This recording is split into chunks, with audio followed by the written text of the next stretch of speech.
Hello, friends. My name is Hardik, and I'm the managing director of Smart Movers. मैं आपके लिए लेके आया हूँ एक इंडिकेटर जो कि हम लगभग 3 साल से यूज़ कर रहे हैं। इसकी डेवलपमेंट में हमें लगभग 2 साल लगे एंड इसको हमने डेवलप किया एंड इसको इसमें कुछ इम्प्रूवमेंट्स वगैरह भी करनी पड़े in the mean time. So let me first tell you something like let me tell you that traders हम हमारे लिए शायद 3 टाइप के होते हैं। लाइक फर्स्ट इज स्कैल्पिंग करते हैं जो ओके। सेकंड लाइक जो स्विंग ट्रेडिंग करते हैं एंड थर्ड आर लाइक जो इन्वेस्टमेंट करते हैं, राइट। लगभग 3 टाइप के ट्रेडर्स होते हैं ये, जिनको स्कैल्पिंग करना होता है, यानी जिनको जिनको हम कहेंगे जिनको मंदा तेज़ी खेलनी होती है, जिनको 2-2 3-3 रुपए 5 रुपए का गैप खेलना होता है, उनको हम कहेंगे जनरली जो स्कैल्पिंग करते हैं, जो कि बहुत इंटरडे ट्रेडिंग करते हैं एंड उसमें स्कैल्पिंग करते हैं। स्विंग ट्रेडिंग में जनरली एक ट्रेडर मूवमेंट को देखता है, मोमेंटम को ट्रेड करता है। अगर उसने कोई चीज़ को किसी पॉइंट पे बाय किया है तो उसमें एक अच्छा मूव आएगा, वहाँ पे वो सेल करेगा। एंड इन्वेस्टमेंट में थोड़ा लॉन्ग टर्म ऑब्जेक्टिव को फोकस करा जाता है एंड जो लोग इन्वेस्टमेंट करते हैं वो लोग थोड़ा दूर के ऑब्जेक्टिव को लेकर चलते हैं एंड वो लोग शायद ट्रेड्स पे लेने के बाद काफ़ी टाइम तक उसको उसको एक्टिविटी उसमें नहीं करते हैं उस ट्रेड में, एंड वो इन्वेस्टमेंट के पर्सपेक्टिव से काम करते हैं, राइट। यही 3 टाइप के ट्रेडर्स लगभग मार्केट में होते हैं।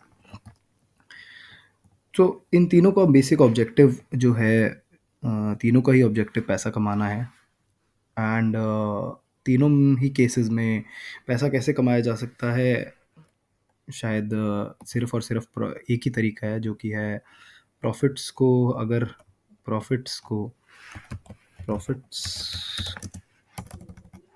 प्रॉफिट्स को मैक्सिमाइज एंड लॉसेस को मिनिमाइज करके, राइट। प्रॉफिट्स को मैक्सिमाइज और लॉसेस को मिनिमाइज करके ही हम प्रॉफिट्स हम नेटवर्थ को अपना बढ़ा सकते हैं, दैट इज़ अपनी कैपिटल को हम बढ़ा सकते हैं। मैक्सिमाइज यानी ज़्यादा से ज़्यादा प्रॉफिट्स एंड लॉसेस मिनिमाइज यानी कम से कम लॉसेस। अब इसको करने के लिए कोई स्कैल्पर पूरा दिन स्कैल्पिंग करेगा, स्विंग ट्रेडर मूव की तलाश करेगा एंड इन्वेस्टर एक सही टाइम की तलाश करेगा, राइट। तीनों ही केसेस में हर चीज़ अपने अलग अलग हिसाब से चलेगी, अपने अलग अलग पॉइंट ऑफ व्यू से चलेगी, राइट। सो इन तीनों चीज़ों में प्रॉफिट कमाने के लिए बेसिकली जो हमें लगता है कि 4 मेन पर्सपेक्टिव हैं कि ये प्रॉफिट्स को मैक्सिमाइज और लॉसेस को मिनिमाइज कैसे करा जा सकता है। फर्स्टली हमारे लिए जो पिछले पास्ट टाइम्स में जो चीज़ ने वर्क किया, दैट इज़ एक बहुत बेसिक सी चीज़ रही, जो कि फर्स्टली हमारे लिए हमारे को चार्ट्स को देखने में और समझने के लिए हमें सबसे इम्पोर्टेंट लगा कि हमारे चार्ट्स शुड बी क्लीन। कि हमें अगर कैंडल की मूवमेंट या फिर कैंडल को समझना है तो हमारे चार्ट्स क्लीन रहे, तो उससे हम उसके नेचर को, उस उस शेयर की मूवमेंट को हम अच्छे से समझ पाए। सेकेंडली जो कि हमारे लिए इम्पोर्टेंट रहा, वो रहा हमारे लिए हमारे supports and resistance resistance areas areas supports and resistant areas. अगर हमें हमारे लगातार अच्छे सपोर्ट्स एंड रेजिस्टेंस एरियाज अगर हमें हमारे पता चलते रहें तो हम सपोर्ट्स पे बाय कर सकते हैं एंड रेजिस्टेंस पे सेल। तो हमें पता रहेगा हमारे कि हमें कब बाय करना है एंड कब सेल करना है। तो that is a very important point to be noted down, right? कि for the entry purposes, right? Thirdly, जो हमें लगता है कि हमारे को प्रॉफिट्स को मैक्सिमाइज करने के लिए सबसे इम्पोर्टेंट चीज़ रही, वो हमारे रहे stop loss points. Stop loss points, stop loss points अगर हमारे हमें क्लियर रहेंगे तो भले ही हमें लॉसेस हो जाएं, बट हम हमारे स्टॉप लॉस पॉइंट्स पे हम एग्जिट कर जाएंगे। एंड एग्जिट करने से एक बेनिफिट ये हो जाता है कि हम रनिंग लॉसेस को हम कंट्रोल कर पाते हैं। कई बार ऐसा होता है कि हमने कोई चीज़ को कोई चीज़ किसी चीज़ को हमने यहाँ पे बाय किया एंड हम यहाँ पे शायद हमारा कहीं स्टॉप लॉस पॉइंट था, लेकिन हम उस स्टॉप लॉस पॉइंट से नहीं निकले and now we are stuck in this share, right? ऐसा बहुत बार होता है। तो बहुत सारी सिचुएशंस ऐसी आती हैं जब हमें पता नहीं होता कि हमें कब रुकना है, हमें कब निकलना है। तो that is stop loss points. And fourth, हमारा रनिंग प्रॉफिट्स। रनिंग प्रॉफिट्स अगर हमें पता चलें कि हमें हमारे प्रॉफिट्स कब बुक करने हैं। रनिंग प्रॉफिट्स, रनिंग प्रॉफिट्स हमें कब पता चल सकते हैं या हमें कब मिल सकते हैं, इज़ दैट कि अब अगर हमें ये पता है कि हमने इस शेयर में एंट्री ले ली सपोज़ यहाँ पे, एंड हमें पता है कि ये यहाँ से यहाँ जा चुका है, लेकिन हमें ये तो नहीं पता ना कि यहाँ से यहाँ पे भी तो जा सकता है, राइट? इस पॉइंट ऑफ टाइम पे हम क्या सोच रहे हैं, that is very important, right? इस पॉइंट ऑफ टाइम का हमारा डिसीजन, हमारा सब कुछ जो है वो बहुत मैटर करेगा। यहाँ पे बाय करके हम शायद यहाँ पे सेल कर देते, या फिर हम शायद यहाँ इस बड़ी सी कैंडल पे सेल कर देते, या फिर हम यहाँ पे सेल करेंगे, या फिर हम यहाँ पे सेल करेंगे। That is a point of discussion, right? कि which point is good for the selling part. So इस डिसीजन में अगर हमें कोई चीज़ हेल्प कर दे तो हमारे को लगता है कि हमारा बहुत अच्छा हमारा एक डिसाइड हो जाएगा, अम, हमारे बहुत अच्छा डिसीजन हो जाएगा, right? So now I would like to introduce you to our indicator, जो हमने जिसकी वजह से हम ये वीडियो बना रहे हैं। This is magic line 1.2 alert plus indicator. Volumes को भी हम ऑन कर देते हैं। सो यहाँ ये आप जैसा आप देख रहे हैं, एक सिंपल लाइन चल रही है स्टॉक के साथ साथ, एंड इसका कलर भी बार बार चेंज हो रहा है, एंड स्टॉक के साथ ये लाइन रन कर रही है, राइट? सो नाउ जैसे कि हम देख पा रहे हैं, एक इसको देखने से हमें ये पता चल रहा है कि एक तो हमारे चार्ट्स बहुत सिंपल ही हैं, बहुत बहुत क्लीन है। इसमें हमें ऐसा नहीं लग रहा है कि हमारे पास बहुत सारे इंडिकेटर्स हमें मिल गए हैं, एंड और हमें समझ ही नहीं आ रहा है कि किस लाइन को देखना है या किस लाइन को नहीं देखना है, किस लाइन से या हमें पता चलेगा एंड किस लाइन से हमें नहीं पता चलेगा। टू मच इंडिकेटर्स जब हम अपने चार्ट पे लगा देते हैं तो हम एक स्ट्रैटेजी से काम नहीं कर पाते हैं, एंड वो कन्फ्यूजन की स्टेट में हमें लॉसेस होते हैं, राइट? सो फर्स्टली जो है ये क्लीन है बहुत, and now let's come to our second point, that was support and resistance. So as you can see that when suppose यहाँ पे देखिए, यहाँ पे क्या हुआ, यहाँ पे क्रॉसओवर हुआ, इस लाइन को प्राइस ने क्रॉसओवर किया, राइट? आफ्टर द क्रॉसओवर एक रीटेस्ट आया, आफ्टर द क्रॉसओवर एक रीटेस्ट आया, यहाँ से इसने यहाँ पे क्रॉसओवर दिया, क्रॉसओवर के बाद एक रीटेस्ट आया, ये रीटेस्ट के बाद वापस एक मूव अप मूव आया, एंड वापस से फिर प्राइस फिर से रीटेस्ट के लिए चला गया, एंड फिर से एक मूव। सो मैं यहाँ पे एक चीज़ आपको नोट कराना चाहूँगा कि what happened here is like why, ऐसा क्यों हुआ कि ये यहाँ से गया एंड यहाँ पे ही इसका इसने अपने सपोर्ट्स लिए। सपोर्ट्स आई गेस आप लोग सब समझते ही हैं व्हाट इज़ सपोर्ट्स। सपोर्ट्स यहाँ पे वो एरिया जहाँ पे प्राइस बार बार प्राइस बार बार कुछ ऐसे मूव दिखाए, right. Support area is like जहाँ पे प्राइस बार बार कुछ ऐसे मूव्स दिखाए, राइट, कुछ ऐसे मूव्स दिखाए। एंड रेजिस्टेंस इसका ठीक उल्टा, जहाँ पे प्राइस कुछ ऐसे मूव्स दिखाए,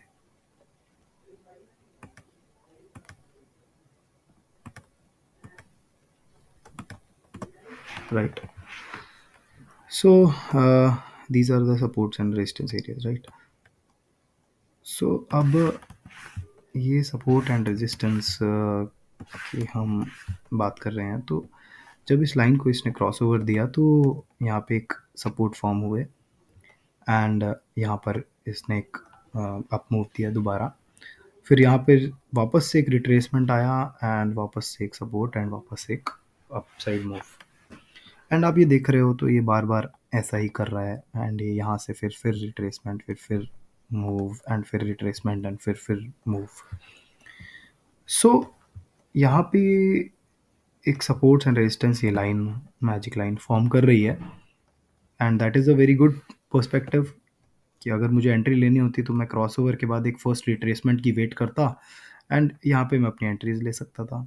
अगर मेरे से एंट्री यहाँ पे मिस भी हो गई है तो कोई बात नहीं, मैं नेक्स्ट रिट्रेसमेंट की वेट कर सकता हूँ एंड नेक्स्ट रिट्रेसमेंट पे एंट्री ले सकता था। एंड अगर मेरे से ये एंट्री भी मिस हो गई है तो मैं उससे नेक्स्ट रिट्रेसमेंट पे एंट्री ले सकता था। पॉइंट इज़ ये लाइन ग्रीन है और जब तक शेयर इसके ऊपर है तो चांसेस आर ये अपसाइड का मूव देगा एंड अगर प्राइस इसके नीचे है एंड ये लाल है तो चांसेस आर कि ये डाउन साइड का मूव देगा। मैं यहाँ पे ये कहना चाहूँगा कि ये ज़रूरी नहीं है कि ये हर बार हमेशा सही हो, 100% कुछ भी चीज़ें नहीं चलती हैं, बट अगर कोई चीज़ 80% भी चल रही है तो it is successful, right. So firstly हमारा डिस्कस हुआ कि chart should be clean, secondly support and resistance area, thirdly is stop loss points, right? सो अगर हम इस पॉइंट ऑफ टाइम पे या इस पॉइंट ऑफ कैंडल पे हमने कोई चीज़ एक बाय अपॉर्चुनिटी देखकर हमने यहाँ पे बाय किया है, सो बाय करने के बाद व्हेन टू एग्जिट, कब हम इससे निकलें, when to exit. Share market में शायद होल्ड करना बड़ा एक कह लो दिक्कत वाला काम है या फिर एक बहुत मुश्किल काम है। आपको यहाँ पे अगर आपने यहाँ पे बाय अपॉर्चुनिटी देखी एंड आपने यहाँ पे बाय किया है तो this line will help you out to maintain that buy perspective, right. कोई कॉन्फिडेंस तो दिलाए आके कि मुझे बाय रहना है इसमें। अगर मेरे को कॉन्फिडेंस ही नहीं आएगा बाय करने में, बाय के बाद उसको होल्ड करने में, तो फिर मैं उसको कब तक होल्ड करके रखूँगा, राइट। मैं शायद यहाँ पे लेने के बाद यहाँ पे निकल जाता, या फिर ये नीचे जाता देख कर डर कर निकल जाता यहाँ पर, या फिर ये ऊपर चला गया इतना प्रॉफिट आ रहा है इसको बुक करो यार, मैं यहाँ पे बुक कर लेता। फिर यहाँ पर मैं शायद देखता कि यार मेरे को प्रॉफिट्स अभी अच्छे हो रहे थे, बहुत अच्छे हो रहे थे, लेकिन अभी भी मुझे प्रॉफिट्स हो रहे हैं, मैं यहाँ निकल जाता हूँ, मतलब अभी ये नीचे जाने लग गया है, मैं यहाँ पे निकल जाता हूँ। तो मैं यहाँ पे भी अपना एग्जिट ले सकता था, बट स्टिल ये लाइन तो अभी भी नहीं कहती कि आप एग्जिट लो, राइट। शायद इस पॉइंट ऑफ टाइम पे यहाँ पे एक लाइन कहती है कि आप रेड हो गया है, बट आप यहाँ से इसमें एग्जिट ले सकते हैं। बट स्टिल मैं इसको किस तरीके से कैसे यूज़ करना है मैं इसको आपको समझाऊंगा, तो मैं शायद इसको भी नहीं कहूँगा कि यहाँ पे आपको एग्जिट लेने हैं। शायद मैं इस पॉइंट ऑफ टाइम पे आपको कहूँगा कि एग्जिट लेने हैं इस कैंडल के बाद, right here. So the basic strategy behind this is कि जब भी आप एक क्रॉसओवर देखते हैं एंड आप उसके बाद एक फर्स्ट रिट्रेसमेंट देखते हैं तो वहाँ पे उस साइड की एंट्री आप प्लान कर सकते हैं। जैसे यहाँ पे क्रॉसओवर आया, यहाँ पे एक रिट्रेसमेंट आई, यहाँ पे आपको सपोर्ट्स बने, आप यहाँ पे एंट्री ले सकते हैं। एंड ठीक उसी का उल्टा जब आपके साथ होगा, जहाँ पे एक डाउन साइड मूव आया, यहाँ पे एक एक रिट्रेसमेंट आई, रिट्रेसमेंट के बाद भी वो कैंडल वहीं पे क्लोज हो रही है जिस डायरेक्शन में वो कैंडल गई है। यहाँ पे आप अपने एग्जिट्स प्लान कर सकते हैं। सो लगभग अगर आपने यहाँ पे एंट्रीज ली होती एंड आपने यहाँ पे कहीं सेलिंग करी होती, और ये आर्ली कैंडल की बात है, जब मैं एक आर्ली चार्ट को प्लान कर रहा हूँ तो लगभग एक 5.92% लाइक 6% का एक मूव अपने को मिल गया था, राइट। एंड ये 12 दिन 20 घंटे इसको लगे। बट स्टिल मतलब अगर हमने इसको ये शेयर हमने एल एन टी चूज़ किया है, हमने इसमें हमें ये मूव मिला, राइट। अगर हमें यही कोई और शेयर भी देखेंगे तो हमें उसमें भी कुछ और अच्छे मूव भी मिल सकते थे, और अच्छे, शायद और अच्छे। सो बेसिकली मैं जो कहना चाह रहा हूँ कि हमें स्टॉप लॉस पॉइंट्स हमारे पता लग गए हैं, हमारे अपने सपोर्ट्स एंड रेजिस्टेंस पता लग गए हैं, चार्ट्स क्लीन है, हमारे प्रॉफिट्स हमारे रन कर रहे हैं, राइट। हम यहाँ पे भी एग्जिट नहीं हुए, हम यहाँ पे भी एग्जिट नहीं हुए, हम यहाँ पे भी एग्जिट नहीं हुए, और हम यहाँ पे एग्जिट हुए हैं। तो बेसिकली हमारे अपने प्रॉफिट्स हमने रन कर लिए, जितना उसका मैक्सिमम हम ले सकते थे हमने उसमें ले लिया। इसके बावजूद भी अगर आपने यहाँ पे एग्जिट कर दिया और उसके नेक्स्ट कैंडल या उसके नेक्स्ट टू नेक्स्ट कैंडल में वो ऊपर चला जाता है तो जाए, ऊपर जाता है तो वो जाए। बट हमने हमने हमारे प्रॉफिट्स को मैक्सिमाइज करने का जो सोच बनाया था वो हमने बना लिया, राइट। तो जितना फेवरेबल सिचुएशन हम क्रिएट कर सकते थे हमने अपने लिए करी। तो यही काम है इस मैजिक इंडिकेटर का। एंड जो हमने स्टार्टिंग में डिस्कस किया था कि 3 टाइप के ट्रेडर्स हैं, scalping, swing trading and investment. So यही इसका एक इसी इंडिकेटर की एक खास बात है कि आप इसको 1 मिनट के टाइम फ्रेम पे लगाएंगे तो ये 1 मिनट के टाइम फ्रेम पे भी चलेगा। एंड आप इसको अगर किसी भी उस पर लगाएंगे तो आप ये हर उस सिचुएशन में खरा उतरेगा, राइट। आप 1 मिनट के टाइम फ्रेम पे लगाएंगे, 1 मिनट के टाइम फ्रेम पे, क्योंकि अगर आपको स्कैल्पिंग करनी है आपको 1 मिनट का टाइम फ्रेम या उससे लोअर टाइम फ्रेम या 3 मिनट्स का टाइम फ्रेम आपको चाहिएगा, राइट। अगर आप स्विंग ट्रेड करते हैं तो 1 आवर 2 आवर या फिर 1 डे का टाइम फ्रेम आपको रिक्वायर्ड होगा। तो बेसिकली ये वहाँ पे भी आपको हेल्प करेगा। एंड अगर आप एक इन्वेस्टमेंट के बेसिस पे, इन्वेस्टमेंट के पॉइंट ऑफ व्यू से प्लान कर रहे हैं कुछ भी, तो आप 1 डे या फिर 1 वीक का पॉइंट ऑफ व्यू लेंगे। एंड 1 वीक का पॉइंट ऑफ व्यू भी आप लेंगे तो भी ये सही आपको डायरेक्शंस देगा, राइट। देखिए लगभग अगर मैं देखूं कि ये वीक में पॉजिटिव यहाँ कहीं पे हुआ था एल एन टी, तो वहाँ से ही रिट्रेसमेंट आया। रिट्रेसमेंट के बाद जो कैंडल बनी उसमें बाइंग दिख रही है हमें, तो यहाँ से हमने इसको बाय किया। एंड मैं शायद अभी इसमें दिखा भी नहीं पा रहा हूँ कि कितने लंबे अरसे से, मतलब हमें ये पता लग रहा है कि हम अगर इसको बाय ही रखते और हम अगर इन्वेस्टमेंट पॉइंट ऑफ व्यू से हम चल रहे हैं तो कितने लंबे अरसे तक ये पॉजिटिव ही रहा, राइट। यहाँ पर जाकर शायद कहीं नेगेटिव हुआ है।